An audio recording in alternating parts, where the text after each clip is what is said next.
Hello, it's your favorite sports Unc here. Don't forget to hit that subscribe button to join the fastest growing community on YouTube. Remember, Nightcap doesn't happen without you. So please subscribe or you're going to make Ocho cry.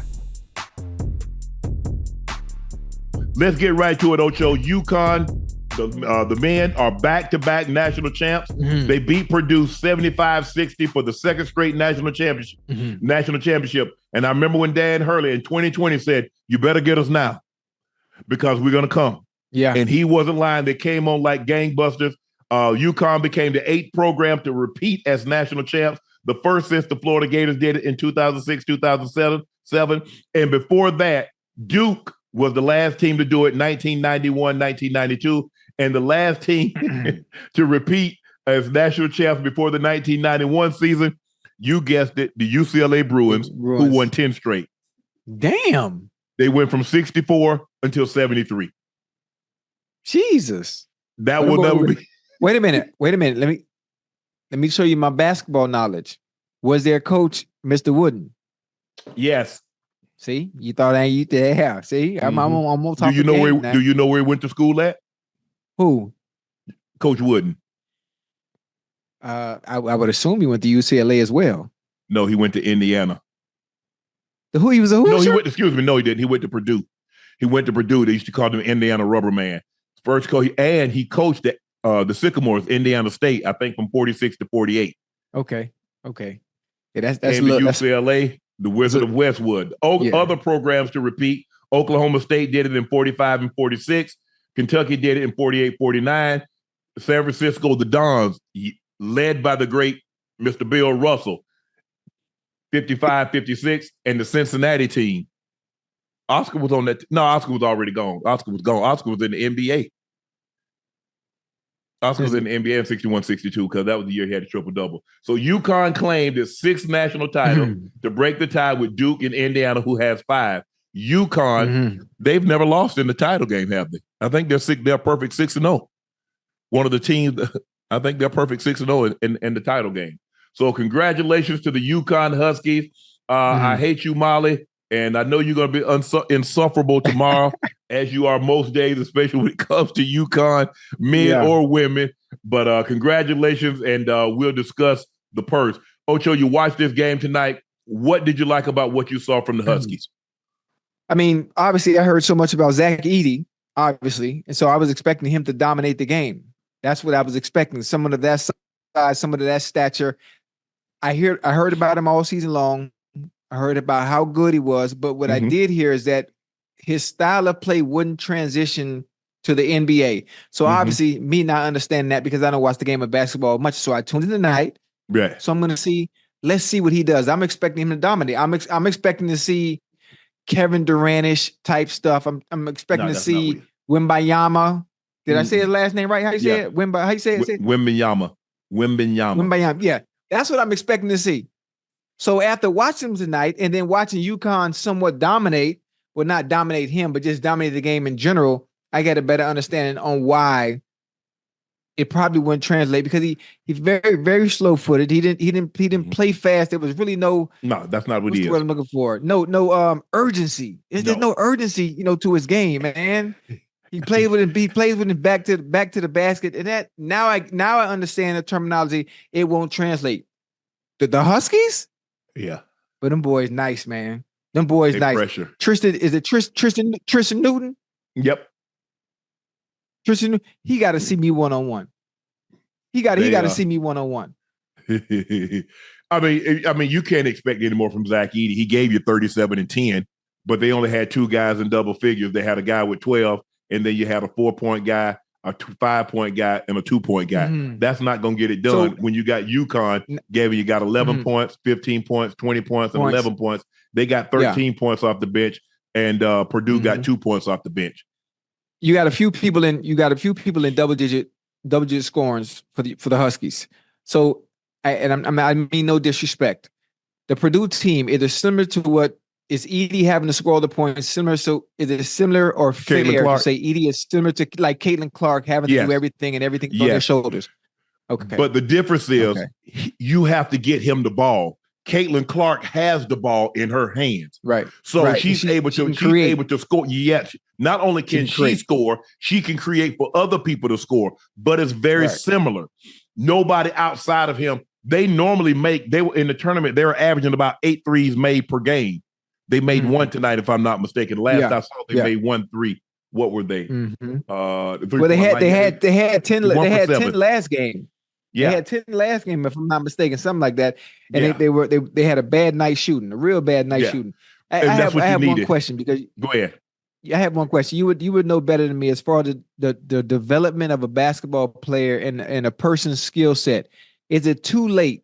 Speaking of Edey, is it too late to develop a skill set where it can transition into the NBA, or is it too late to learn a new bag of tools that would help him play at the next level? It's too late, huh? Will the elephant ever be able to run like a cheetah? No, hell no. Wembanyama, you look at Wemby, you say, well, look at Wemby. He can put the ball on the floor, but he's been putting the ball on the floor. He's been shooting threes since he was 7, 8 years old. So you see the maturation. Zach Edey's never played like that. So you're asking a guy to redo his game. Now we saw Brooke Lopez. Lopez came out of college with it as a back to the basket player. Right. But he saw where the evolution of the game was going, and he turned himself into a stretch 5. So can it be done? Sure. Is it highly likely? No. Look, there are shooting coaches out here that could probably work with him, but I give him a 10-15% chance because it's a mindset. Yeah. Because you have to understand, Ocho, that's what he is. I mean, he doesn't, Brook Lopez could drop step, left hand, drop step, right hand. He could turn around, shoot the jumper.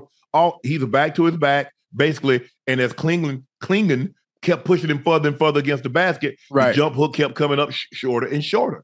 So he's going to have to evolve his game. He's going to have to work on other aspects of his game. He's going to be able to have to turn over either shoulder, left hand, right hand, drop step to the right, or drop left. He's going to have to be able to do that. But right now, he's gotten away because he's so much bigger. You remember when you were a kid and the kid that was so much bigger, they were able to do everybody things else, right. Just because of their size. Well, in the NBA, because the game is played in so much space, it's an up and down game. And so, and he's not that good of a defender. So he's not a Rudy Gobert that's gonna, impact you on the defensive end. So he has some work cut out for him if he wants to transition. What do you mean to the NBA? I don't, because you have Paul though. You talk about transition to the NBA. Right. What do you mean he's not that good of a defender? You 7'4", 7'5"? 7'4". 7'4". Do you see the guys laying the ball up all in his face? Yeah, he need a little bit more, just a little bit more aggression. That's it. A little bit more. He need a little bit of what's his name? God damn, keep getting in trouble. Why is it slipping my mind, man? Who, Draymond? He need a little Draymond in him. That's what he need. He need a little bit. But that's who Draymond is. Huh? That's who Draymond is. Yeah, I'm just saying because I'm thinking about the size he has. Yeah. I'm not saying it's a waste. I'm not saying he's a waste, but knowing that you want to get to the next level, you should have been working on your game so it's able to transition to the next level. And the fact that now you're done, and I keep hearing, a birdie here, a birdie there, to have that kind of size and not be going to the NBA or being a lottery pick, shit. Yeah. I'm sorry. God, okay. Something ain't right. You have to think about it. It takes a special type of person he was AP College Player of the Year. So he's a 2-time AP College Player of the Year. Jerry Lucas, I think Kareem Abdul-Jabbar, Bill Walton, Ralph Sampson, 7'4" Ralph Sampson, who played out at Virginia. He was a 3-time AP. So you talking about very, very elite company that Zach Edey's in. Mm-hmm. Now, that'll be like telling Patrick Mahomes, you know what, Patrick Mahomes, yeah, we know you won Super Bowl, we've been an MVP, but all of a sudden we want you to be like a read option type quarterback. How willing do you think he's going to be able to do when he's had success doing it his way? But listen to what you already said. Patrick Mahomes is already in the NFL. And he's already had success in the NFL. We want Edey. Well, me personally, after seeing him tonight, seeing his size, seeing how much he didn't dominate. But from the Ocho, the man had 37 and 10. But they only scored Ocho. You do realize they only scored 60 points. Right. Well, he had 37 of them. You know what I mean. I'm talking about like dominate to the point to where I got to put up 60 if my team wants a chance to even win. I'm mean from that extent. I'm trying to think. The last guy that I've ever heard of that scored 60 points in a college game was Jody Meeks. When was the last time somebody scored 60 points in an NCAA Division I game? Jody Meeks? Yeah, from Kentucky. I think he broke Dan Issel's record at Kentucky. He dropped 60 in a game. Yeah, I don't see. I'm watching the game, and the people around me kept talking about, he's doing all this, but he's not going to make it to the NBA. There's no way he makes it.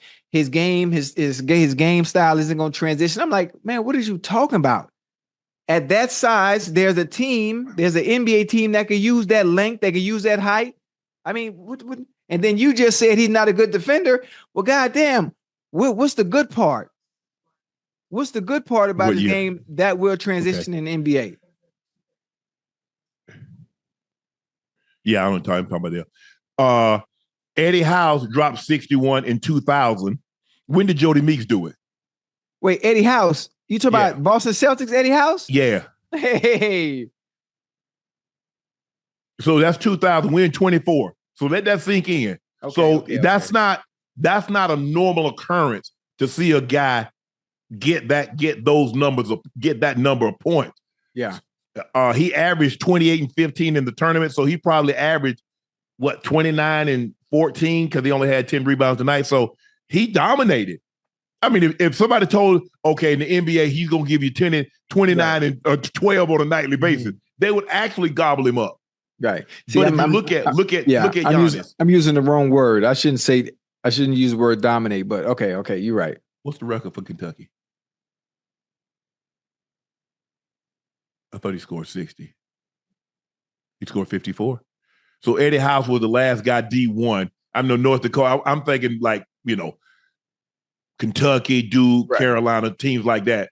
She said somebody from North Dakota State and Utah Valley scored. But I think the thing is, Ocho, is that look, he's a big guy, and he's gonna have to go. He's gonna have to get with someone that would really work on with his feet. Because you look at Joel Embiid, you see how big he is, but Joel Embiid played soccer. Hey, look at Akeem Olajuwon. Akeem Olajuwon played soccer. Yeah. Anthony Davis was a guard, hit a growth spurt. Right. David Robinson was short, grew 13, grew a foot.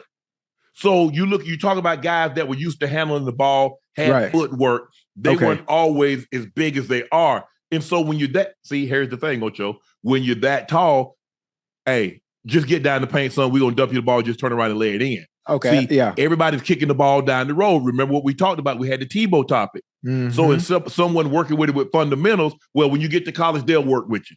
And college said, well, hey, we try to win games. When you get to the NFL, they'll work with you. Now you get to the NFL and you have an unfinished product that people want to, hey, you got to be able to do this. This is elementary. This is 101. Okay, I got it. Now I got you.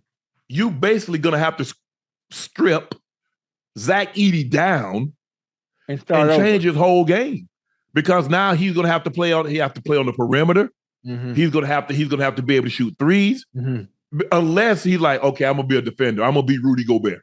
Yeah. Well, hell, if I'm not mistaken, Giannis, when Giannis first came in the league, he didn't really have a mid-range game. And he wasn't able to shoot from three. Now he's okay from three. He's okay from mid-range. But you see what he does? Yeah. Downhill. Yeah. Oh yeah, he coming downhill every time. Yes. You see Zach Edey doing that? You already told me he was slow of foot. Yeah. Watching him tonight, he moved very lethargic. I'm like, come on, man. If he was like Shaq, come on. Shaq. You see how nimble Shaq was? Man, Shaq. Boy, you remember Shaq, the little clip of him and Jordan? And Jordan playing around? Yeah, the All-Star game, yeah. And to be that side, to be able to move like that? Right. Man. And so, Shaq I just think the thing is, look, will somebody probably draft him in the I don't think he's a first-round pick. Will somebody take a flyer on him in the second round? Sure. Probably non-guaranteed contract. Get him in, try to work him down, and maybe you can make something out of it. Hell, ain't nothing. Look at Nikola Jokic was a second-round pick. He's about to be a 3-time MVP in 5 years. I wonder how does he even slip that far? Especially Jokic. He got himself in shape. Huh? He was a little doughy. He wasn't in the greatest of shape. He got himself in shape. He's still not in shape. Oh, he's in shape now. No, you ought to see him when he first got to the league. He in shape now. He was a big boy? He was big? Yeah. Okay. He changed his diet. He ain't drinking a case of sodas a day. He ain't eating bull jive. But you see, as skilled as any big we've had around the basket. Touch, he can shoot the three, can shoot the mid-range. He can left, right, tremendous touch. He's very efficient. Yeah. Very efficient. So, congratulations to the UConn titles. So congratulations to Coach Dan Hurley and his UConn Huskies on winning back-to-back national championships.